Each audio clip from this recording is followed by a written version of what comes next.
OTT வாக்குல 2 காதல். இன்ஸ்டால ஒரு பொண்ணு சொன்னல, அந்த பொண்ணுகிட்ட பேசும்போது ஒரு மாதிரி நல்லா இருக்கு.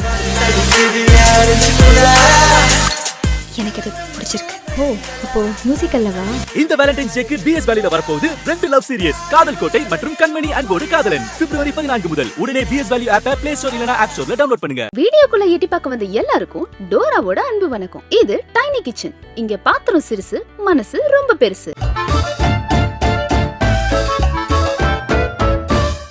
யோசிச்சு பாருங்க, ஒரு சாயங்கால நேரத்துல டிசம்பர் மாசத்துல மழை புயல்னு சும்மா பின்னி எடுக்கிற நேரத்துல சூடா ஏதாவது சாப்பிட்டா எப்படி இருக்கும்? அப்படிப்பட்ட ஒரு டிஷ் தான் இன்னைக்கு நம்ம டைனி கிச்சன்ல பண்ண போறோம். வெஜ் பால்ஸ்னு சொன்ன உடனே இந்த பீன்ஸ், பச்சை பட்டாணி, கொடமிளகா, உருளைக்கிழங்கு, கேரட் இப்படி நிறைய வெஜிடபிள்ஸ் தோணுதுல, அதெல்லாம் எதுவுமே எனக்கு தேவையில்ல. சிம்பிளா ஈஸியா பண்றதுக்காக இன்னைக்கு நம்ம ரெண்டு வெஜிடபிள்ஸ் வச்சுதான் வெஜ் பால்ஸ் பண்ண போறோம். உருளைக்கிழங்கு, கேரட். முதல்ல உருளைக்கிழங்கையும் கேரட்டையும் எடுத்து ஒரு குக்கர்ல போட்டு நல்லா வேக வச்சிருங்க. வேக வச்ச உருளைக்கிழங்கையும் கேரட்டையும் எடுத்து நல்லா ஸ்மாஷ் பண்ணி அது கூட கரம் மசாலா, தேவைக்கேற்ப உப்பு, இது ரெண்டையும் சேர்த்து நல்லா மெதுவா உருட்டி வச்சிருங்க.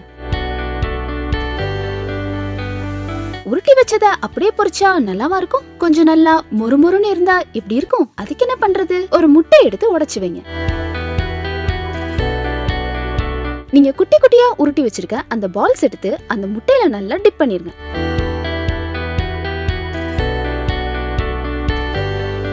கடைக்கு போய் பிரெட் கிரம்ஸ்னு கேட்டீங்கன்னா தருவாங்க. பிரெட் கிரம்ஸ்னா வேற ஒண்ணும் இல்லைங்க, பிரெட்டை நல்லா காய வச்சு அதை நல்லா பொடியாக்கி வச்சிருப்பாங்க. அந்த பிரெட் கிரம்ஸ் கூட நீங்க முட்டையில போட்டு வச்ச பால்ஸ் எடுத்து நல்லா பரட்டிடுங்க. இப்ப அந்த குட்டி குட்டி பால்ஸ் எல்லாம் எடுத்து ஒண்ணு ஒண்ணா எண்ணெயில போட்டு பொரிச்சு எடுத்துருங்க.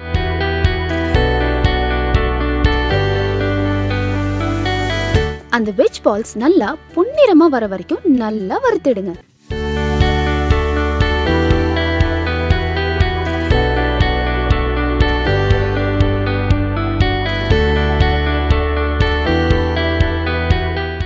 நம்ம வெஜ் பால்ஸ் ரெடி ஆயிடுச்சு. அந்த சாயங்கால நேரத்துல டீ, காஃபி கூட இந்த வெஜ் பால்ஸ் சாப்பிட்டா எப்படி இருக்கும்? இத யாரு டேஸ்ட் பண்ணி சொல்ல போறா பாத்தறலாமா? இது டைனி கிச்சன். இங்க பாத்திரம் சிறுசு, மனசு ரொம்ப பெருசு. டைனி கிச்சன்ல நம்ம பண்ணிருக்கிறது வந்து வெஜ் பால்ஸ். இந்த வெஜ் பால்ஸ் வந்து ஃபுல் அண்ட் ஃபுல் நம்ம பொட்டேட்டோல பண்ணது, பொட்டேட்டோ அதில் பண்ணது தான். ஸோ இந்த வெஜ் பால்ஸ் வந்து ரொம்ப டேஸ்ட்டாக செம்மையாக இருக்குது. சீஸ் பால்ஸ் சாப்பிட்ருக்கோம் இல்லையா, அதோட பொட்டேட்டோ வெர்ஷன் தான் இந்த வெஜ் பால்ஸ். சூப்பராக இருக்குது. படித்து சாப்பிடும் போது நல்லா ஸ்மாஷ் பண்ண அந்த பொட்டேட்டோட ஃப்ளேவர் வந்து நாக்கில் படுறதோடய தெரியுது. நல்லா வழுக்கிட்டு போகுது தொண்டையில், அவ்வளோ சூப்பராக இருக்குது. ஸோ இது மொத்தத்தையும் நானே முடிச்சிட்டேன். கேமராமேனுக்கும் ஷோ ப்ரொடியூஸ்க்கும் நான் வைக்கவே இல்லை, அவ்வளோ நல்லாயிருக்கு.